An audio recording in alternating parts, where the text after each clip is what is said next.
आंदोलन की सबसे बड़ी सफलता ये है कि जब हमने शुरुआत में आंदोलन शुरू किया था तो बहुत सारे लोगों को समझ नहीं आ रहा था कि आंदोलन क्यों है, क्या है मामला, ये 3 कानून क्या हैं, एमएसपी क्यों मांग रहा किसान।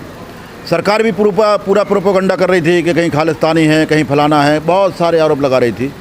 इस लगातार आंदोलन ने ये सिद्ध कर दिया पूरे देश में कि देश का बच्चा बच्चा और दुनिया में, विदेशों में भी हर आदमी जान गया है कि किसान आंदोलन क्यों है, क्यों किसान आंदोलन कर रहा है, इन कानूनों में क्या खराबी है, क्या व्यवस्था है।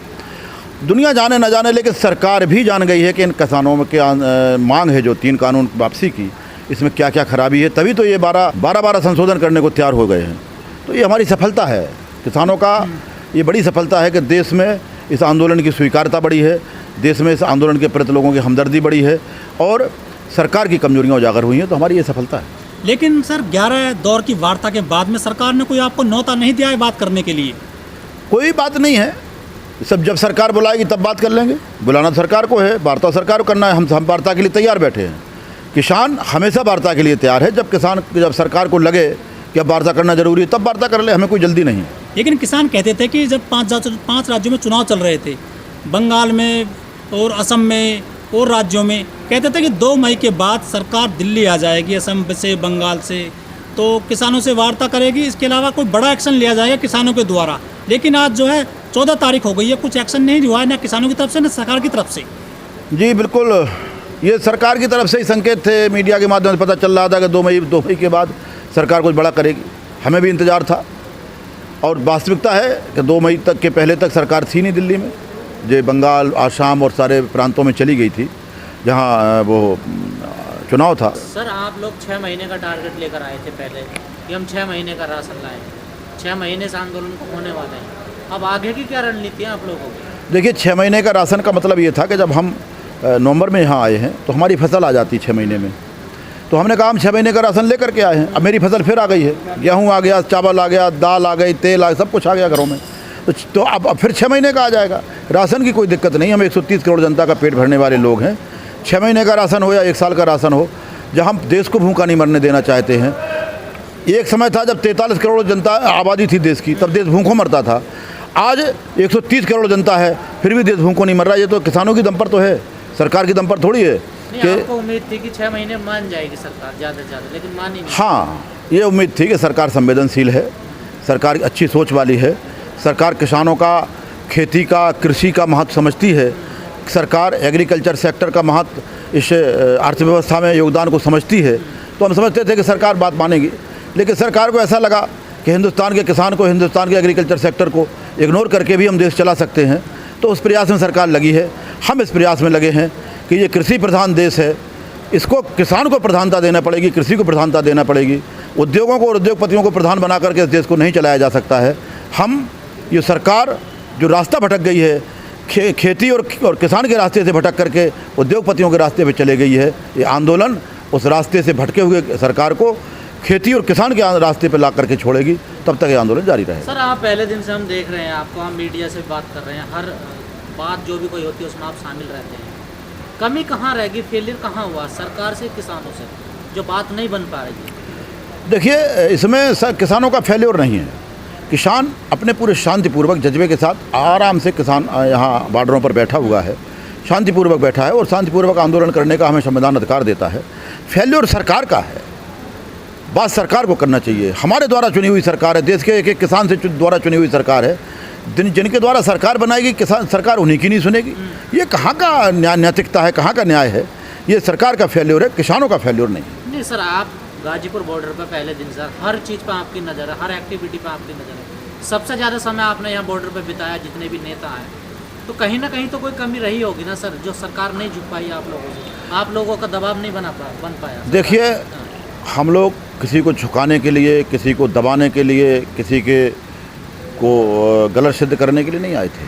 हम इस देश के हित में आए थे। किसान यहाँ पर जो भी बैठे हम लोग हैं, जैसे मैं स्वयं व्यक्तिगत डे 1 से जिस दिन से आंदोलन शुरू हुआ है आज दिन तक मैंने बॉर्डर नहीं छोड़ा, मैं घर नहीं गया अपने, लगातार यहीं पर हूँ। ऐसे बहुत सारे हमारे हज़ारों किसान ऐसे हैं। तो यहाँ पर हम अपने भले के लिए नहीं, हम अपने देश के भले के लिए आए थे, हिंदुस्तान के भले के लिए आए थे। जो सरकार $5 ट्रिलियन अर्थव्यवस्था का सपना देख रही है, उस सपने को कैसे पूरा किया जाएगा, ये सरकार को मैं बताने आया हुआ था। तो इसमें हमारा फेल्योर नहीं है। हमने सरकार को अपने शांतिपूर्वक जो हमारे संविधान प्रदत्त अधिकार है उनके द्वारा सरकार को बताने का प्रयास किया है और हम उसको आगे बताते रहेंगे। हम आंदोलन का हमें अधिकार, उसका हम प्रयोग करते रहेंगे। अब तो सरकार को देखना है कि कब तक हठधर्मी दिखाती है, कब तक ये अपनी नादिरशाही दिखाती है। ये तो सरकार के ऊपर डिपेंड करता है। सरकार ने तो कह दिया ना कि कानून तो वापस नहीं होंगे, संशोधन करने के लिए हम तैयार हैं। सरकार की तरफ से तो उनका स्टैंड क्लियर लग रहा है। नहीं, सरकार ने तो पहले भी कहा था कि हमारे कानूनों में गंगा जल की तरह पवित्र हैं, सोने की तरह खरे हैं, 24 कैरेट के हैं। और फिर वही सरकार 11 दौर की वार्ता के बाद 1 दर्जन संशोधन को तैयार हो गई, इन कानूनों को होल्ड करने पर तैयार हो गई। तो आखिर तुम्हारे इतने बढ़िया कानून थे तो फिर तुमने क्यों इनको स्वीकार किया? इससे सिद्ध होता है कि कहीं ना कहीं सरकार मान रही है कि हमसे बहुत बड़ी चूक हुई है। अब सरकार थोड़ा सा संकोच में है, थोड़ा सरकार को लाज लग रही, शर्म लग रही है कानूनों को तो हटाने में। ये भी दूर हो जाएगी। सर, गाजीपुर के जो किसान हैं बहुत सारे बंगाल भी गए थे, असम भी गए थे और राज्यों में गए थे चुनाव के दौरान। उन्होंने वहाँ पे बाकायदा कहा था कि सरकार को वोट मत देना। नहीं, अब देखो, ये तो 70 इस किसान की जो आज हालत है, जो अकेले सरकार की देन नहीं है। 70 सालों में जितनी सरकारें आई, सारी सरकारों की वजह से आज किसान इस स्थिति में है। लेकिन हाँ, इस सरकार ने 7 सालों में जो किया है वो वास्तव में बहुत ही गंभीर है। और सबसे गंभीर बात एक रही कि लॉकडाउन के दौरान, कोरोना काल के दौरान जो 3 कानून लाए, इनका बड़ा लंबा असर होने वाला है। अकेला किसान के लिए ऊपर नहीं, ये 2 रोटी खाता है जो व्यक्ति, उस पर असर होगा। कर्मचारी है, श्रमिक है, व्यापारी है, सारे लोगों पर असर जाएगा। किसान यहाँ से जिन प्रदेशों में गए, वहाँ हमारा कोई राजनीतिक एजेंडा नहीं था। उन प्रदेशों के किसान हमारे नेताओं को बुला रहे थे कि आप आइए, हमारे प्रदेशों के किसानों की समस्याओं को देखिए, हम किस तरह यहाँ परेशान हो रहे हैं। राकेश टिकैत जी ने तो वहाँ जाकर ये भी पूछा था कि क्या आपका माल MSP पे बिक रहा है, क्या आपको किसान सम्मान निधि मिल रही है।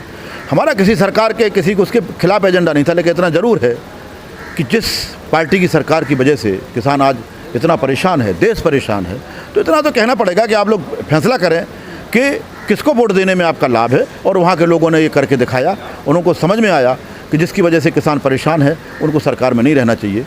तो ये बड़ा एक परिवर्तन देखने को मिला। पंचायत चुनाव में भी एक बड़ा परिवर्तन देखने को मिला। और आगे भी ये आंदोलन अगर आगे चलता है, किसानों को नहीं सुना जाता है, किसानों को इग्नोर किया जाता है, किसानों के सम्मान को ठेस पहुँचाई जाती है, तो इस तरह के अभियान आगे चलेंगे, क्योंकि देश का किसान अब समझने लगा है। सर, अब आगे की रणनीति क्या है किसानों की, क्योंकि समय बहुत ज़्यादा हो गया ना सर? देखिए, आंदोलन और फिर आंदोलन और फिर आंदोलन।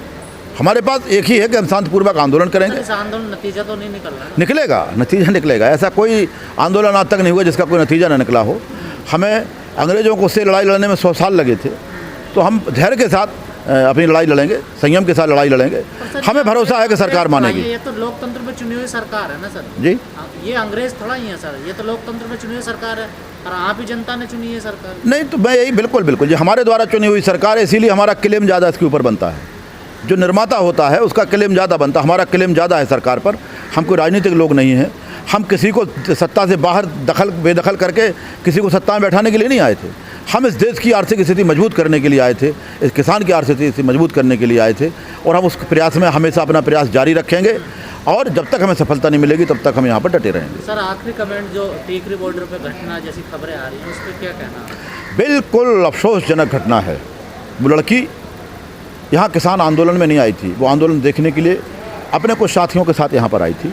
वो टीकरी बॉर्डर पर रही। जब कमेटी को वहाँ संज्ञान मिला तो कमेटी ने तुरंत एक्शन लिया और उस लड़की का इलाज करवाने का प्रयास किया। उसको वो कोविड से प्रभावित थी, जब बंगाल से आई तभी से वो स्वास्थ्य उसका ख़राब था, तो उसकी मौत एक्चुअल कोविड के दौरान हुई है। लेकिन फिर भी उसके पिताजी आए, सारे हमारी कमेटी से मिले।